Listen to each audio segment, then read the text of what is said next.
Watch your step as you enter.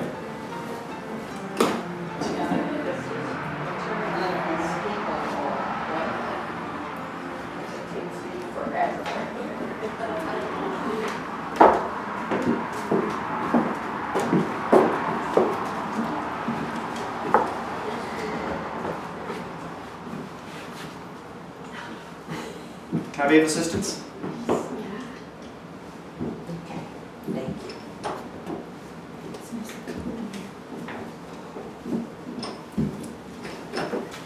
Nice and breezy in here, isn't it? Well, this old kitchen was filled with the smell of Matilda Bunnell's specialty, pigeon pie, or pigeon à la française. Oh, but don't turn up your nose at that. That is a very old and tasty dish, and Matilda Bunnell was a fine French cook, mwah, among other things. There was music, too, and, well, as I said, that was a very long time ago.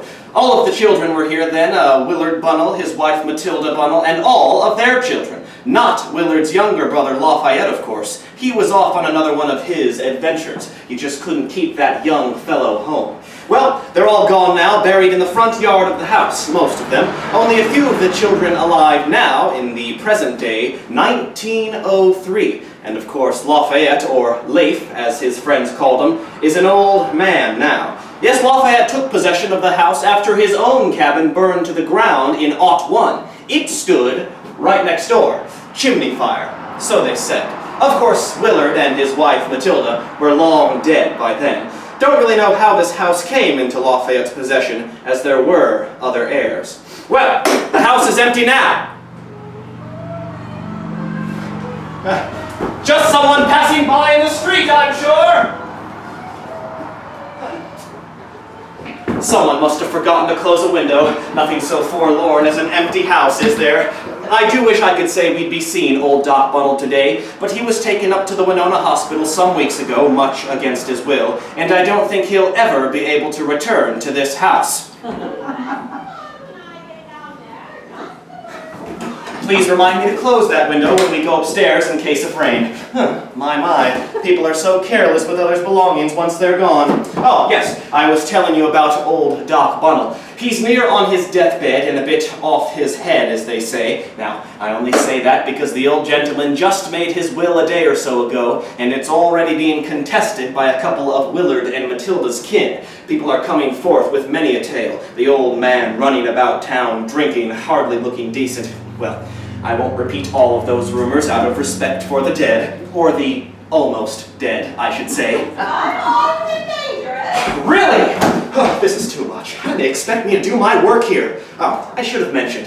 I'm just here as an agent to make an inventory of the goods left in the house and to, set things in order. Here's my list of the doctor's possessions so far. 1 bed and bedding, stove, kitchen utensils and dishes, 3 cords of wood, and 50 volumes of Discovery of the Yosemite, written by old Doc Bunnell. Wearing apparel? None. Stock in bank? None. Cash? $456.56.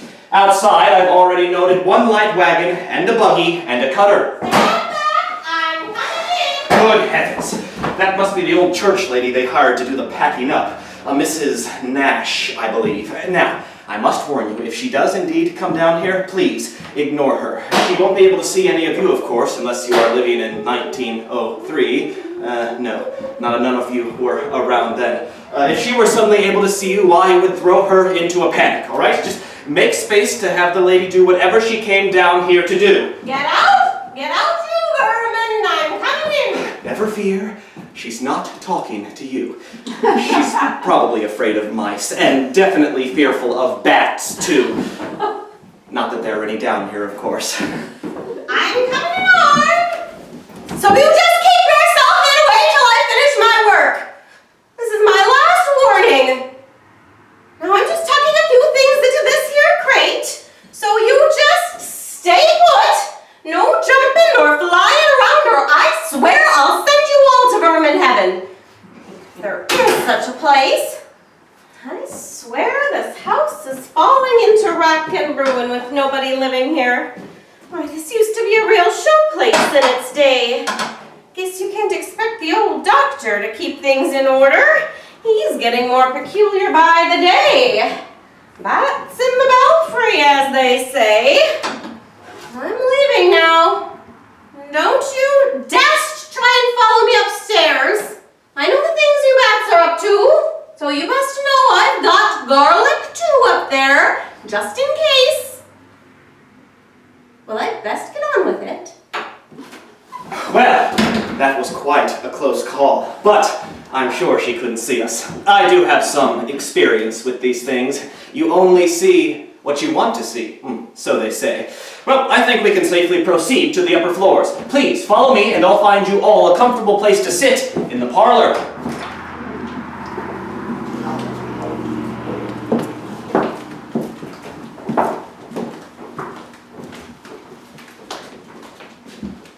Is still arranged for one of Dr. Bunnell's Sunday evening lectures. I remember the old man many a time telling tales of his frontier days, Why, it was better than any penny dreadful or dime novel, chasing down grizzlies, fighting the Indians, patching up soldiers in the Mexican War, or the Civil War, or the Indian War. Always a war going on somewhere, it seems. After the Indian Wars out in California, back in '51, the Doc was the first white man to enter the Valley of Yosemite in California. Why, our own Dr. Lafayette Bunnell says he picked the name Yosemite. The name means grizzly bear, so he says. The Doc's adventures would put Deadwood Dick to shame. At least, that's how he told it. Now, please sit comfortable for a moment whilst I look around on the upper floors.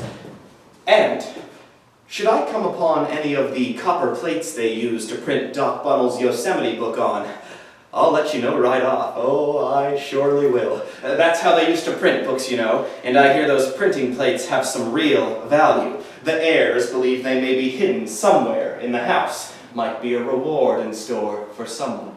You sit tight, and I'll be right back. Oh, if you should see a fellow who looks a bit like me later on, don't be upset. This old house sure does strange things to people. Boo.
Who are you and what are you doing in my house? At your house? They told me nobody lived here now. Who told you such a thing? The lawyers. The Bunnell family, I guess. It's their house now, ain't it? Why, you're the old Doc. You're old Doc Bunnell. I know you. Thought you were in the hospital. Or maybe worse. Worse? What's worse than being in the hospital? I should know. I'm a doctor. Check myself out. I'm probably hot on my trail by now. Sarah? Why, dear, forgive me, I didn't see it was you, and please excuse my state of deshabille. Had to take my leave rather suddenly. Sarah? Aren't you glad to see me? Sure would be glad to see you if I was Sarah, but I ain't. Your wife, Sarah. Not Sarah, but you visited me just last evening. You asked me to come home. You cannot imagine how difficult it was for me to get away. I had to run down the ward until I found a fellow with the same size trousers as my own. Boots, too. I stole my clothes away for some reason. Best get you right back to the hospital, Doctor. Not Sarah. Not Sarah. Oh, then she's gone into Winona. She aimed to fetch me home, I do believe, or perhaps to fetch a new frock for my homecoming. That would be just like my Sarah. I don't think so, Doctor. I don't think Mrs. Bunnell is in any need of a new frock. Well, not in need, perhaps, but, well, my Sarah was always the proper lady, a city girl at heart, even after all these years in the country. Do you know where I might find her? Woodlawn, Dr. Bunnell. Woodlawn? Do I know the place? Indeed you do, Doctor. But if you don't recall the place right now, I suspect that's just as well. Maybe you should just take a bit of rest until they come for you. I'll fix you a cup of tea. Oh, a touch of rye whiskey would be more to my tastes. Chasing through the underbrush in a hospital bedsheet is a bit hard on a man of my years. Thank God for old Ezra. Oh, my word, you have an accomplice. I'm just going to find that fellow and make him take you back. I don't think old Ezra's going to pay any mind to what you have to say. But mostly he doesn't pay any mind to me, and I saved his life. Or maybe he saved mine, I just can't recall. Oh, I know who you mean now. That rapscallion colored man that come up here with you after the war. Parades around in a uniform like a Union Army officer. Why, you think the war was still raging. Oh, yes, ma'am, I do believe the war is still raging inside old Ezra. Oh, finest orderly I ever had. Better man with a bone saw never lived. It's a shame a man can't practice his trade up here in the promised land. He does a bit of work for me about the place. Now I'm just going to find myself a tot of rum and wait for Sarah, while you clean up this mess you made. Ezra isn't. If he's still around, I'm going to get him to come on in here and carry you back to the hospital right quick. You, there. I know you're out there. You come up here and take this old man back to town. And know that. Oh, that will surely get him motivated. You hear that, Ezra? The lady's giving you orders, and no sass. That's just the thing to say to Ezra. You come out where I can see you. I can't hear you with all this wind. Did I hear a lecture? There's nobody here but me, and I'm leaving. I am sorry to say that everything they have been saying about you is true, Doctor. You are a sick man, and it's not for you to order me around. I've been hired by other folks. Go on, then. I've no need of you. And we're not alone in this house. Ezra spied some fellow peering out the upstairs window just as we arrived. I can guess what he's looking for. It's Bible study night at church. I'll say a prayer for you. Bible study night?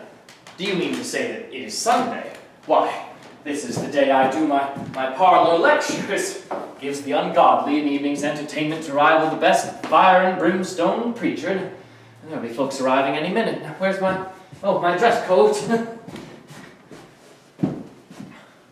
Make yourself useful before you take your leave, do you hear? Help me get this lectern into place.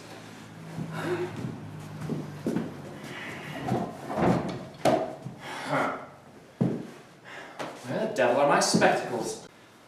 Sarah, girl, you picked a very bad day to go into town. Can't seem to find them. Where are those damn spectacles of mine? Oh, and my lecture notes.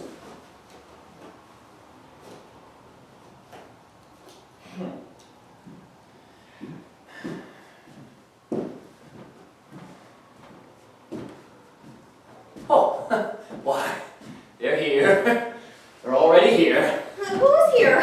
There's nobody here but the two of us. You can take your leave now. I won't be needing your services again. I'm leaving. I'm not staying in this house one more minute. What the devil's going on down here? Who are you and how did you get in here? And he thinks there are people out there. People? He sees people out there? Oh, my. How did he get here? I heard he was dying. Doesn't seem to be the case, does it? Anyway, I plan to write my own death certificate in my own good time. Takes a doctor to do that, you know. Can't be dead till the doctor says so, that's the law. Why, you're the agent from the bank. From the lawyers, aren't you? I could be. And you're Mrs. Nash from the Homer Church. And I'm Dr. Lafayette Buttle, who owns this damn house. Now, I'm going to have to ask you to either sit down and be quiet, or leave.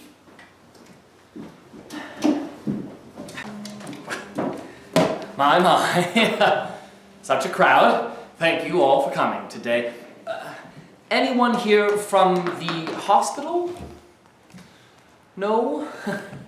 Well, looks like I can commence my lecture undisturbed.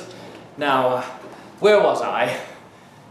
Can't seem to find my notes, so I'll begin at the beginning, if you don't mind. It was back in 42 that my brother Willard and his young bride Matilda got themselves in a bit of trouble back in Michigan.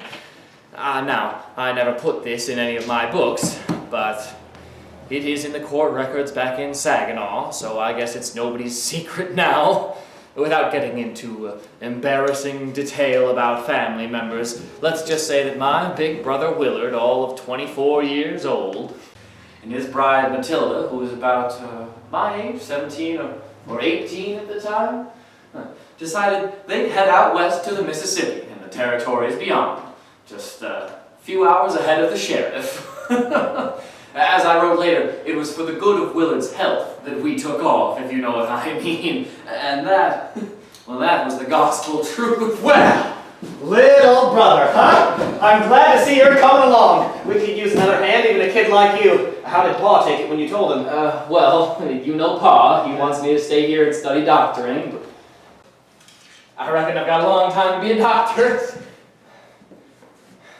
Will, has she ever... Oh, hell yes, this little gal's a sure shot with a rifle and dead on with a fowling piece. Better than you for sure, maybe even better than me. Well, let's get packed up. We've got a lot of water to cover and lots of dark, unfriendly faces along the way. But Will, if they call you the Chippewa, you should be able to talk them down if they get too hostile. Oh, don't worry, Leif. I can talk their talk real good. But Matilda, you know, was brought up at a trading post, so she can parlay with them all. Chippewa, Winnebago, Sioux, and even better, with any of them sly Frenchies that might take a liking to our trade goods. I don't know, Will.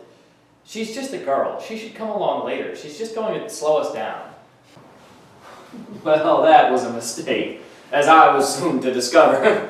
I thought Matilda was just a girl, not a force of nature. Just then she turned around and shot 4 ducks right out of the sky. Then she turned and said to me, "There's supper. Now, let's get moving, little brother." Now, if you've read my book, and I have many of them here for you to peruse or possibly purchase, then you know the story of how we came to build this fine house here at Homer. And now Matilda was French and a Catholic, of course. She was an accomplished cook, and she could be a real lady when it suited her. And she always kept her rosary in her pocket for luck, I guess. And we did need that. I'll cook up those ducks for you boys while you catch me a fish or two, Willard. You know I haven't turned Methodist yet, and it is a Friday. She is going to convert, you know, Leif. It's just that she don't see no harm in a little card playing and dancing. I did promise her a real nice piano once we get a home built. Well, there sits her piano, just as he promised. Willard had it brought up all the way from Prairie to Sheen by barge. I wish you could have been here one Sunday evening when Matilda was entertaining the local folks. She was singing, sweet as a bird, when a big steamboat belonging to one of Will's rivals came right up alongside the house and started blowing its whistle just to be an annoyance. Well, she picked up her long rifle, headed out, aimed right out over the bow, and fired off around as a warning. Just then, a fellow was seen falling overboard. We all got silent except Matilda. Mon Dieu, I killed him! Then the man surfaced, made a very crude gesture up to the house, laughed, and climbed back on board. I believe Matilda could do most anything, but I don't think she ever shot a man. Though she often had good cause, especially where Willard was concerned. My brother Willard was an Indian agent, as you may know, and a hard man in many ways. But I do believe he had more disputations with the white folks that came crowding in than he ever did with the Sioux. he and Chief Wabasha had many traits in common, and they learned to use one another to good advantage. Now Wabasha, he was nobody's fool, neither an ignorant savage, as some would have it, nor an innocent dupe of the white folks, or anyone else. He had great power, and he knew how to use it. There was another thing they shared, and strangely, that was religion. Now, my brother Willard was a baptized Methodist, of course, but, well, at heart, he ascribed to the belief of the Indian medicine men in the spiritual power of the dead. He told me on many occasions that his redemption was guided by what we would call guardian angels or agents of the Creator in his behalf. I surely do hope those agents were on hand to carry him on home when the time came, because Lord knows Willard needed somebody to plead his case before the Lord. Who knows, they may be around us as I speak. Around us as I speak. I'm sorry, I can't go on just now. I've forgotten something I meant to do. Oh, it can't wait. I have to find it now. They may be coming. It'll just be a minute. We've got to stop him. He'll kill himself on those stairs. No fear, Mrs. Nash. The man fought in 3 wars and rode into the mountain passes of the Yosemite surrounded by hostiles. I do believe he can manage the stairs. I'm glad you're here, I'm just glad you're here. He seems like a man possessed, and I don't like all this talk about Indian medicine men and ghosts. Oh, but it is just superstition, isn't it? Who could believe such a thing in this modern day? Agents of the Creator, indeed. Whatever is he doing upstairs anyway? The place is almost empty. Oh, I think he might be looking for something. I believe he may have found it. Why didn't you just ask me? I've been doing the packing. I know where everything is about the place. Possibly not everything. I'll wager it's liquor he's after, or maybe some of that Indian medicine. They say it gives you hallucinations. Why don't they come from the hospital? They must know that he's gone. Everything in good time, Mrs. Nash. I just want to leave here, and I'm not coming back tomorrow, so you'll just have to find somebody else. Now, Mrs. Nash, sometimes we get ourselves involved in things that we don't wish to know more about. I feel that way myself much of the time, actually most of the time, if you knew what my duties entail. But we all have our part to play here, and your part is to observe the old gentleman so you can be a witness at the hearings. Hearings? What do you mean? I was just hired to pack things up, clean up a bit, maybe.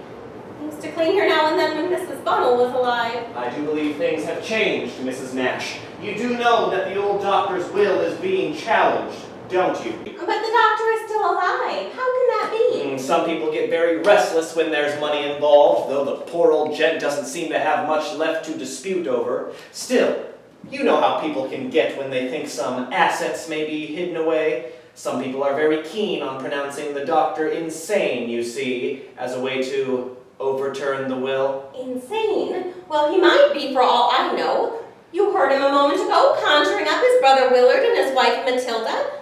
Why, they've been dead for some 40 years. And I did hear that he uses morphine.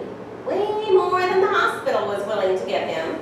No doubt that's why he run back home here, where he's got some stashed away. I do believe he might be a morphine addict the way he's acting. Well, that would certainly count against him, wouldn't it? All is well, all is well. I found what I was looking for. Thank you for your patience. I know you were all eagerly awaiting what comes next. We were speaking of Wabasha, were we not? He held my brother in friendship, as far as friendship can go between two individuals of high ambition. And he liked me too, perhaps because our father was a doctor and I was about to become one. Medicine men were held in high regard in Wabasha's band. Will and I were even invited to take part in the sun dance and the Virgin's Feast, provided, of course, that we stood respectfully apart.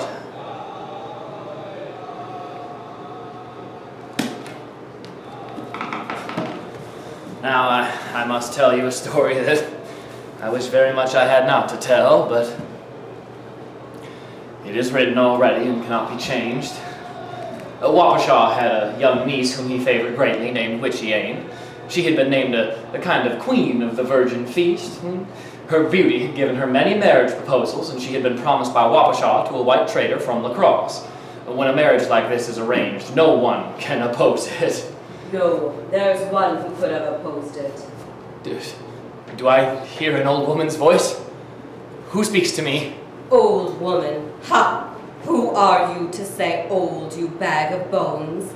I'm not old in the spirit world, where I live, and where I will see you soon. There I am young Witchiane, who you scorned in this life below. I know you remember. Yes, beautiful Witchiane. Of course I remember. Then think of the day we arranged to meet, and I told you that my uncle would release me from this cursed marriage if you would agree to have me for your wife. I was so happy that day. I remembered the soft words you had whispered to me. I thought you would be proud to take me for a wife. But Witchiane, it was not possible. Our differences were too great. My family... My blood was as good as yours. No, better. But you scorned me, and all my people knew it. I trusted your words, but now I know your true words as you wrote them. Tell them to me, to my face. Say them aloud. Nothing can hurt me now. I wrote such burning glances of hate and scorn as were shot forth upon me, such withering yet silent anger can only be expressed by a woman's scorn. So yes, of course, you are right, Witchiane. Perhaps we do not always speak with the same understanding. Truly, I meant no harm. I was married to the trader who found my value much diminished, and he took me away from all that I knew. Truly, I am sorry, Witchiane. Go on. Say what else you wrote with such a cold heart.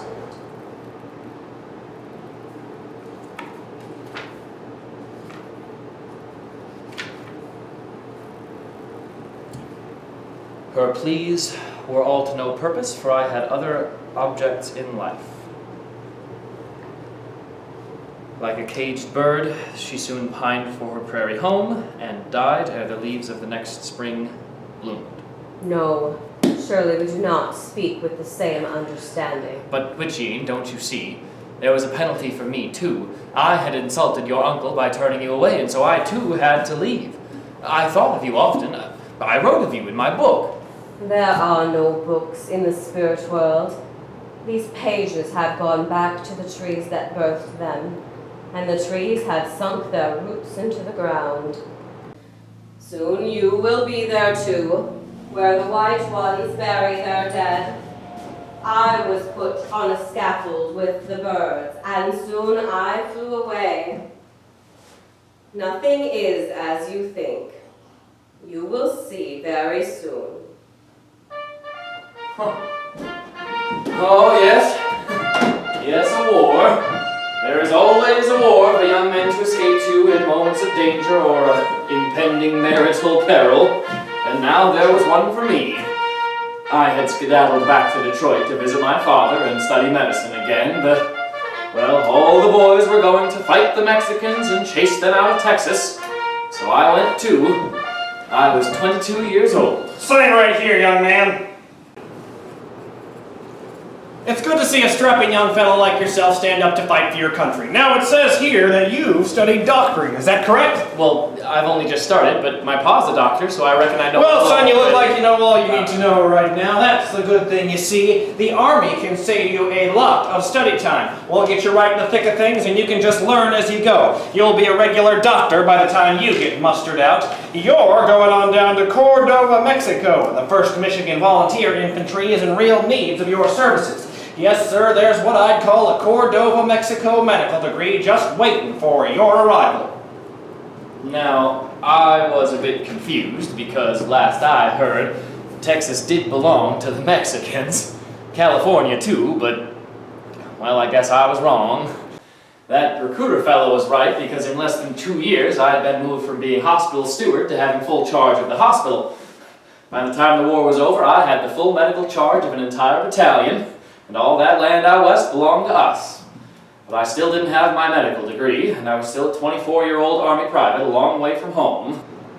Well, that was my first war, and since I'd spent all that time learning Spanish and chasing those Mexicans out of the West, I thought I'd like to go and see what all those young boys in the hospital died for. Gold! There's gold out there. Gold for the taking. And it's all for you, if you don't mind a few Indians.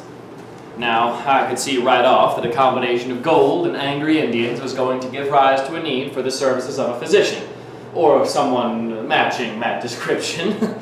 Did I go? Well, of course I did. A few years ago, I sent out a whole manuscript to be published about my journey through Mexico to California and the Indian Wars in Yosemite, but no one was interested. There was a whole party of us that went, young fellas just out of the Army looking for fame, glory, and that California gold. It had every element of adventure you could imagine. Gunfights, near skirmishes with the hostiles, near starvation in the deserts, near drowning in the rivers, even beautiful senoritas. But the thing I remember most about crossing the wild Mexican desert was the thirst. The terrible thirst. The horses died first, and then the men. We were almost crazed with the sun and the terrible thirst. Here, senor, you must drink. Who are you? Am I dead? Are you an angel? You are in our cantina, senor. We found you near the soldiers' camp and carried you here. The others, are they dead? Are they all dead? Yes, some are dead, senor. But most of the company still live. We are taking care of them here. It was you who saved them. Don't you remember? Don't you remember this? My boots. My rubber waders. They tell us you rode out of camp alone to find water, carrying your waders. They told us you found a small spring. Yes, I crawled down and drank like an animal. And I filled those rubber waders and made my way back to camp. Your men, those who could still laugh, told us they said you were crazy when you left the camp. They thought you'd never return. But then they saw you crawling back without your horse, dragging the waders filled with water. They drank the agua fétido like it was served from the finest crystal. And they lived. Some of them at least. And you have been caring for us all the while. Do you know who we are? Most of us are soldiers of this past war. Enemies. Let us say past enemies. The war is over, senor. There is nothing more we can do. Our land above the Rio Grande is gone. When you go to California, tell the people you were treated kindly here. We must try to live together now. We stayed on until we were fit to travel. And so, crossing this desert, we saw men of good and evil, and men of all colors and beliefs. And one of the worst was the American bounty hunter John Glanton, who once entreated us to join his party. Glanton was a rogue Texas Ranger, and his gang were hired by the Mexican officials to hunt down the Apaches.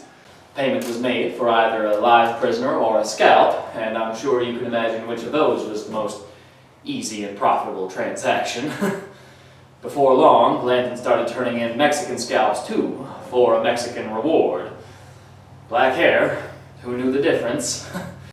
When even that did not satisfy the man, he began robbing churches. No honorable man would ride in his company. We know the man, senor. He killed my son. The Yuma Indians tracked him down and killed him by the riverbank as he fled. No tears were shed on either side of the river for this man. How forgiving was this poor man before me. He handed me a beautiful jet black mule and the riata he had fashioned for me as I departed. I hated to accept such a gift from this man, but he sent me away with a blessing. This riata will protect you at night, surrounding your bed from snakes. It will hold the young mule if it tries to desert you, but in a little while it will come at its call, for, like its owner, it knows its friends. The mule will carry you all the way to California, for it is well bred. And may God go with you. And so we went, my mule and I, on to California and all that awaited us there.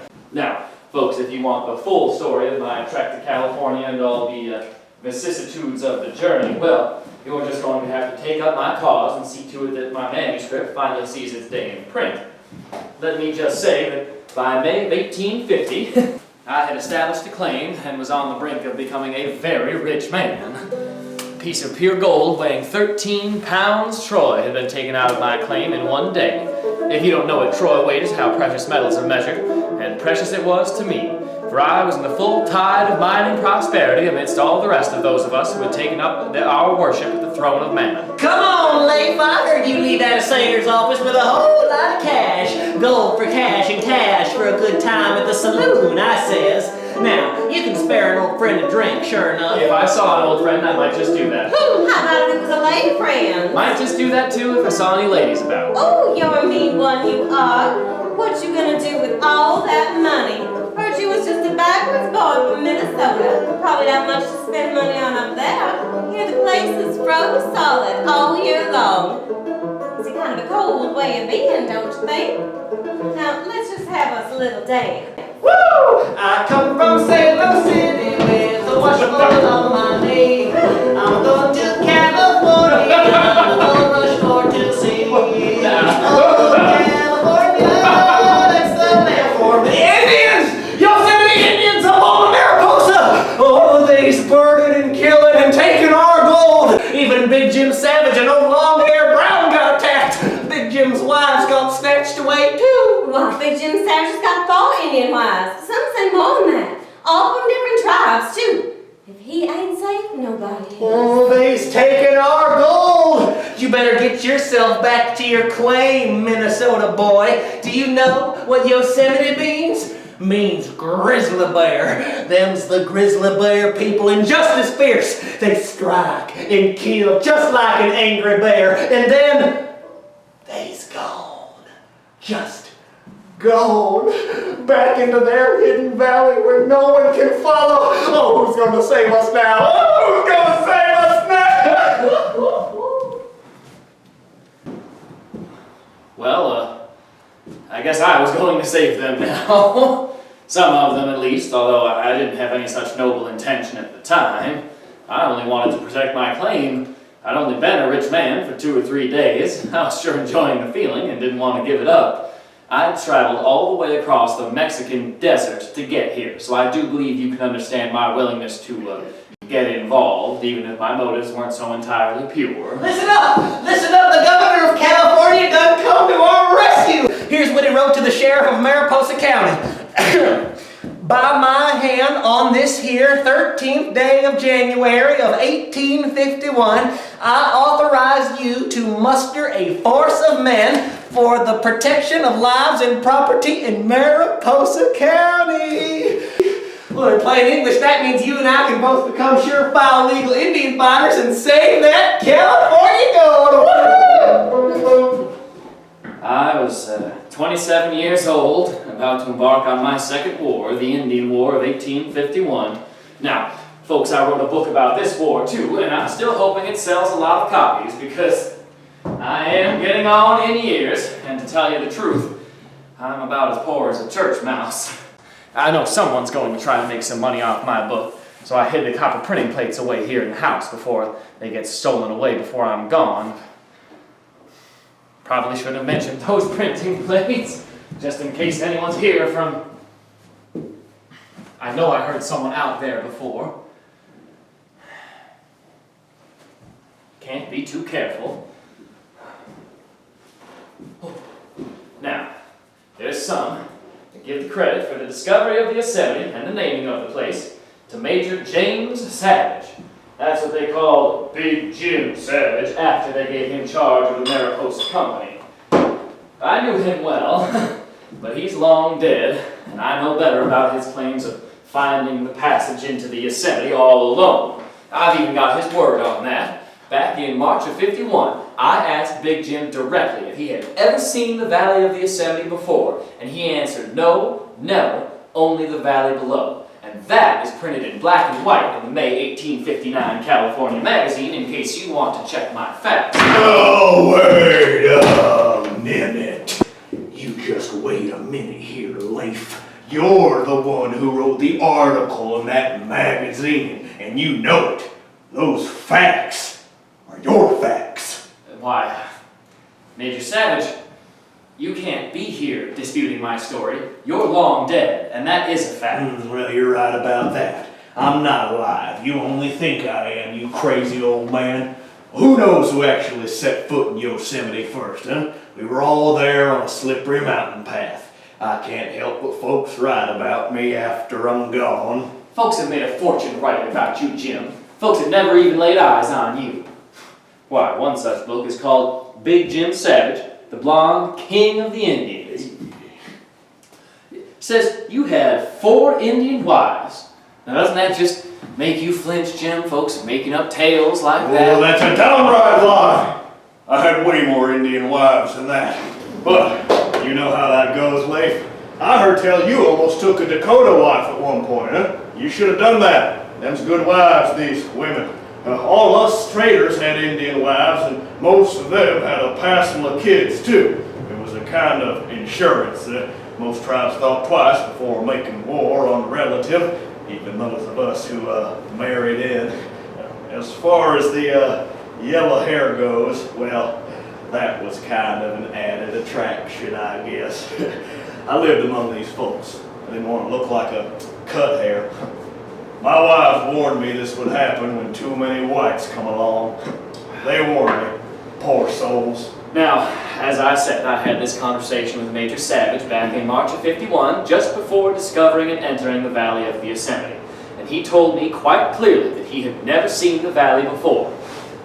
So I guess if we entered the valley at the exact same time, we shared the discovery of the Yosemite, and I'm happy to leave it at that. In fact, the thing I most remember was how awestruck I was to see a place of such sublime beauty. You do remember the day we first laid eyes on the place, don't you, Jim? I remember that none of us knew where the hell you disappeared to till I looked way up on a rocky ridge and saw you gazing out over the scene like you'd been transported to heaven. I yelled up at you to get yourself down when you stood there with your arms outstretched like the Messiah giving his sermon on the mount and shouted, I will depart this world in peace as I have seen the power and the glory of the Lord and the majesty of his handiwork. I call it the testimony of the rocks, a more powerful argument for the divinity than any churchman in any of the world's cathedrals could ever deliver. Now, Leif, truth be told, and I hope you don't take this wrong, we always kind of laughed at you when you talk like that. Oh, all that high poetic talk, but you was a good man on the trail, so we put up with you. Whew. When you argued to call the place Yosemite, well, the boys went along with it, even though some of them hated giving it an Indian name. Most thought all traces of those people should be erased. Those were our orders. We did it for our country. They were raiding our land and taking our gold, so they had to go. Every last one of them. Every last one. Oh, don't expect me to refute Big Jim Savage. I thought so too. No, I put no stock in the tales of the noble red man, just read my books. I don't really believe in the noble white man either. We all knew we were stealing their land and their gold, but we did it for a very grand idea. I first read about our God-given duty before heading off into the Mexican War. It was called Manifest Destiny. Newspaper man coined the phrase, and it was a very popular idea, believe me. It's all for the best. Really, it is. Why, here in 1903, you can visit the Yosemite as a tourist. It's a national park, and you won't find a single Yosemite Indian there. Now, I know you modern-day folks may have different ideas about such things, and now in my later years, I can see how old Tenaya, their chief, must have suffered when his people were expelled from that majestic valley. I had the personal charge of the old chief as we escorted him as a prisoner on that long trek through the mountains. I had no particular dislike or animosity toward the man. I'm an old man myself now. The boss is no stranger to me. No stranger. Well, I came back to Homer, Minnesota after 5 years and tried to make a living writing books and lecturing about the Yosemite. In 1856, I was 32 years old. I had been through a harrowing trek across the Mexican desert, a gold rush, and 2 wars, but I still didn't have my medical degree, an officer's commission, or a wife. I was feeling a bit discouraged, to tell the truth, but folks sure did love to hear about the Yosemite. Well, then one day, just as I was spinning out yet another tale of my time in the Golden West. Excuse me, sir. I have a few questions for you. Of course, ma'am. How may I be of assistance? Can one truly travel to this lovely place today? The place you've described so beautifully in your lecture? I would love to see it. I've had such limited chance to travel. My brother Edward's dream is to build a railroad out to the west, and... Oh, forgive me, I haven't introduced myself. I am Sarah Smith. Edward Smith, yes. Your brother lives in Glen Mary, named for his wife, the former Mary Burns, I believe. I know the Burns family well. Please extend my very best wishes to them all. And well did I know of this young woman, Sarah Smith. Unmarried ladies from wealthy families do not go unnoticed by bachelors such as I. My dear lady, please, how kind of you to take the time to attend my lecture on a blustery March day like this. Edward and Mary suggested it. They wanted me to have a nice outing and supper afterwards at their home, because it happens to be my birthday. Your birthday? Today? Well, I can hardly believe it. It is my birthday too, March 18th. How strange. Of what year, may I ask?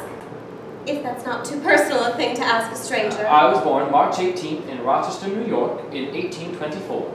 Oh, sir, that is strange beyond belief. I was born on the same day of the same year, and only a few miles apart from your birthplace. We came into the world under the same stars, it seems. And that was the absolute truth. How far I had traveled to cross paths with this woman who had begun her life within minutes and miles of my own. I had traveled so far, thousands of miles, through every adversity to cross paths with this lively, dark-eyed spirit. Did she feel it too? For the first time in my life, I had no words. Well then, I must be going. I'm sure you must have many people waiting to speak to you. Perhaps we'll meet again, Dr. Bunnell. Oh, I know what you're thinking. You've known me well enough by now to know that when opportunity knocks, I am the first to answer the door. Yes, I had heard of Sarah Smith and her wealthy family many times. Her brother Edward had become a successful banker and land developer, and he had great plans for a railroad out west of Dakota Territory. Sarah herself was the subject of much speculation.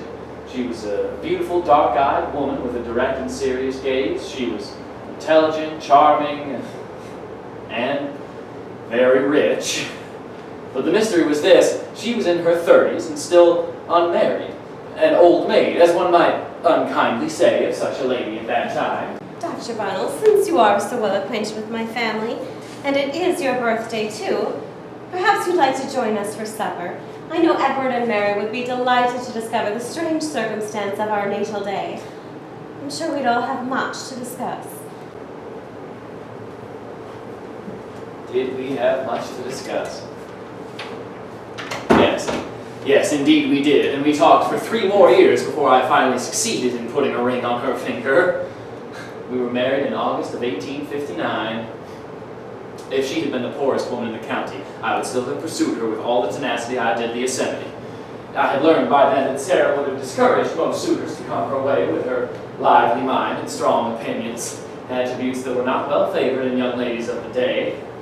Though she could be the sweetest of companions, it was not like my Sarah to keep her opinions to herself. While other young ladies spent their time doing needlepoint, Sarah used hers to stick needles in overinflated egos, including mine. Why, in 1861, with the country going to war, a domestic battleground was formed in our own home.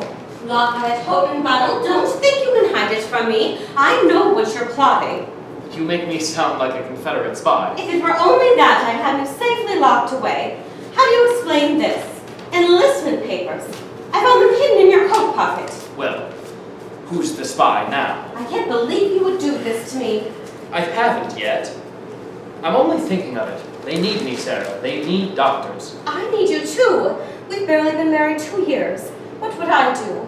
Go home and live with my family? We want to have a child, don't we? I'm not so young, you know. Sarah, I would only be gone a short while. This war will be over by Christmas, and then I'll be home. That's what everyone is saying. I bet that's not what old Jefferson Davis is saying. Why do men like wars so much? I thought you were done with all this soldiering. You're a married man, and 37 years old. And what if you don't come home at all? I really couldn't bear it, Lake. Why, I just Sarah, couldn't bear it. Sarah, nothing's going to happen to me.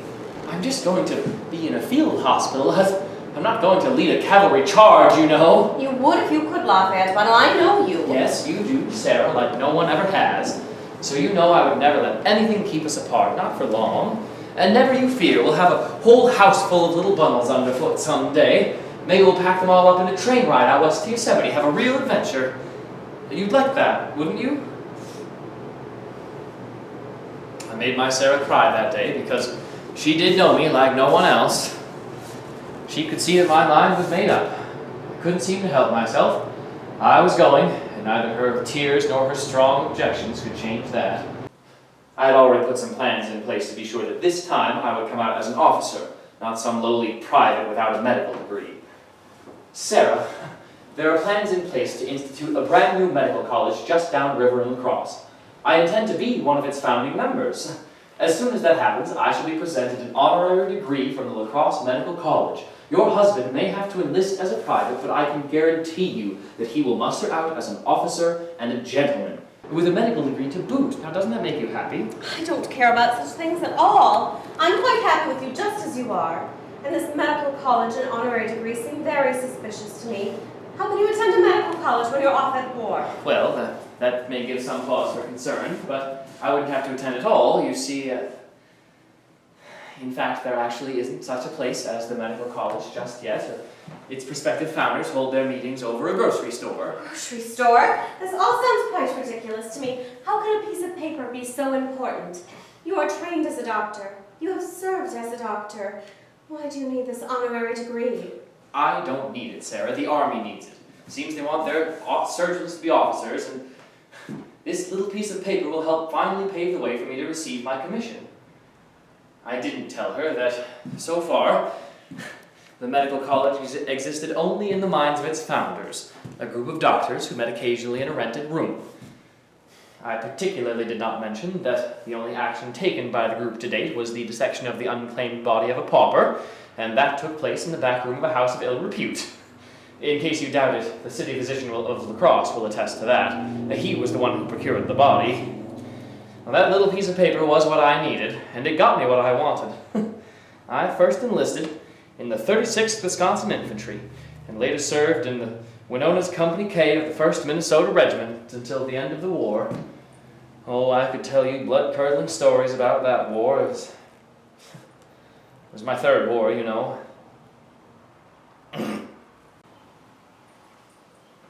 I've lost some of my enthusiasm for war stories as time goes on. They seldom end well. You'll just have to read about it in my book. By the time he came home, 4 long years had passed. It was 1865, and he had risen in the ranks from private to major, just as he planned. We were both 41 years old when he returned to me. Everything had gone his way. But sadly, there weren't to be any little bundles underfoot. And no trips to Yosemite, that magic place I wanted so much to see. Sarah? Sarah? Where are you going? I'm here now, and I'll take you anywhere you want to go. We'll be on our way to better places. I'll call up Ezra to bring up the wagon. He was the only one to ever help me, you know. You know, he's the only one I told where to find those printing plates. There's a good choke on them all. Ezra? Ezra, are you still about? Ezra went on some time ago, Doctor. A very long time ago. He did? I asked him to wait. Well, man always did have a mind of his own. I'm sure he would have liked to have stayed, but as the agent here, I had to send him on his way home a while back. You did? What right do you have to... Who are you, anyway? You know who I am. I've told you. I'm the agent. I came to put things in order. I never sent for you. Are you an agent for the banks? The lawyers? think I'm crazy, you know. They're going to have a hearing. Oh, I'm not so crazy that I don't know all about it. Who are you an agent for? The courts? I'm really not supposed to tell you, but yes, I am an agent of the court. Which court? Probate court, county court, district court? Supreme Court. The very Supreme Court. Now, you might think I'm insane, but I'm sure as hell not so crazy as to believe that. Oh, have it your way. It's all the same to me whether you believe me or not. It's your brother Willard who asked me to come fetch you. Surely you remember him mentioning me? It's getting late, Doctor. I do believe it's time for you to take your leave. Sarah has been waiting, and perhaps you'll see Ezra as you drive away. And others? Oh, yes. Many others. Quite a crowd, in fact. I noticed a lovely young Dakota woman who looked rather angry among those gathered to see you off. But wait, I haven't finished my story. I have many things to explain, so much They more to all say. say that, but never fear. I'll do my best to fill in the details once you've departed. Sarah has been waiting for some time now. She's been very patient with you. It's always a bit complicated to put things in order, and the subject of the order always seems to want to linger and muck things up. Put things right, as they say. After all, they've had a whole lifetime to take care of things. Why can't they just let me go and do my job? I have a report to file, too.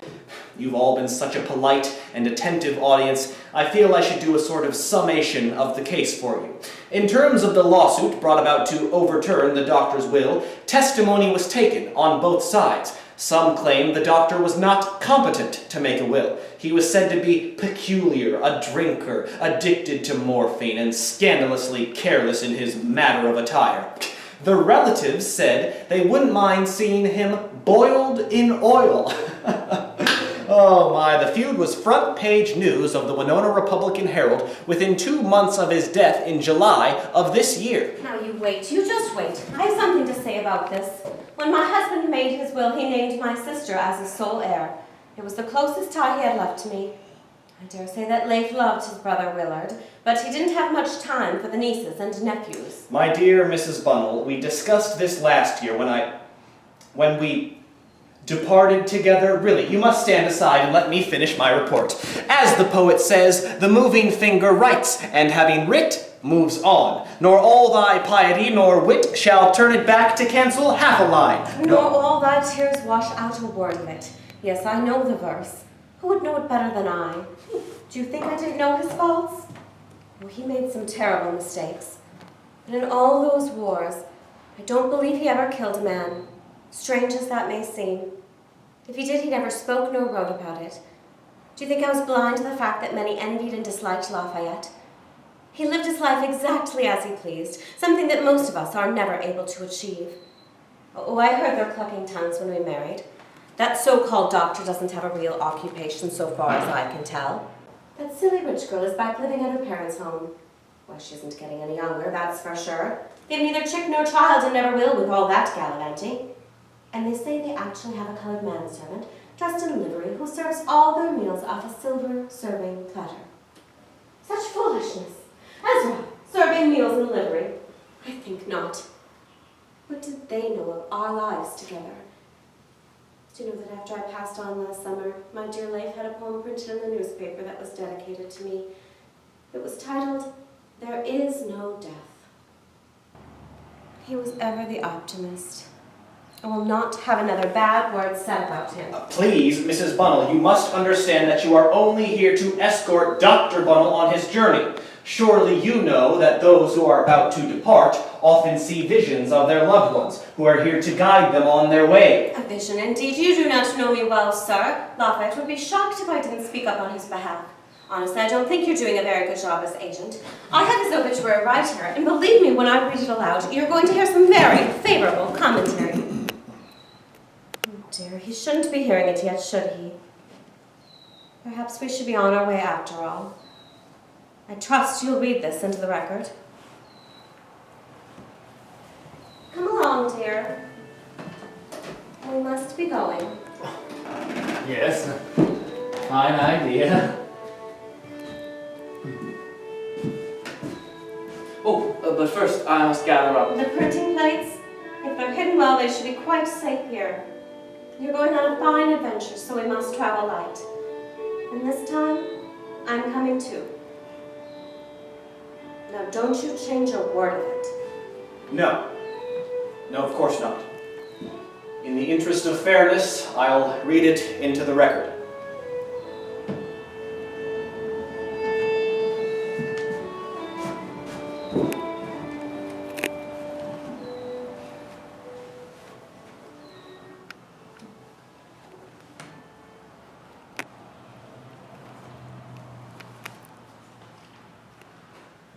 Dr. Bunnell was of a genial, kindly disposition, and all who knew him esteemed him highly.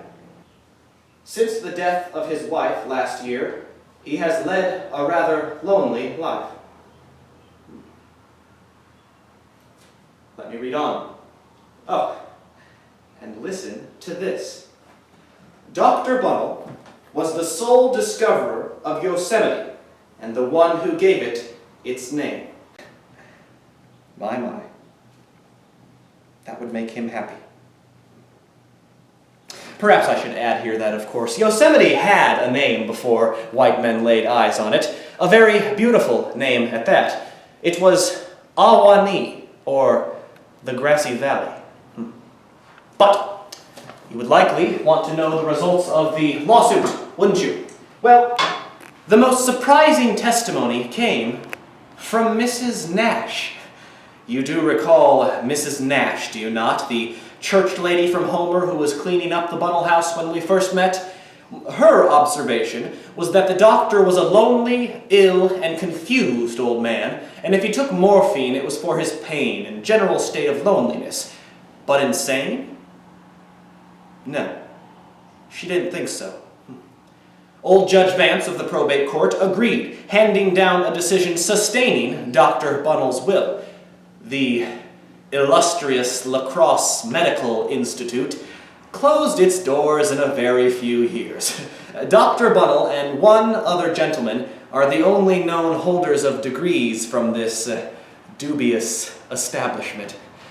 The one last mystery was solved in 1904, when a Mr. August Rick moved his family into the Bunnell house. In cleaning the upstairs, the family decided to force open an attic door, and, in sweeping off the rafters, down fell 20 copper printing plates and a number of copies of Discovery of the Yosemite and Indian Wars by Lafayette, Houghton, Bunnell. Well, that's the story. Make of it what you will. I must be on my way as well. So busy. So busy. I expect we'll be meeting again. Until then, thank you for your kind attention. And now, let us bid goodbye to those creatures of memory who live among us still. Mrs. Nash, Matilda Bunnell, Witchy Aim, the Mexican lady, the saloon girl, and Mrs. Sarah Bunnell. And now, Willard Bunnell, the recruiter, the Mexican man, the gold rush man, Big Jim Savage. and myself, your guide, the agent. And certainly, Dr. Lafayette Houghton Bunnell, author, lecturer, explorer, prospector, soldier, officer, and finally, a certified medical doctor.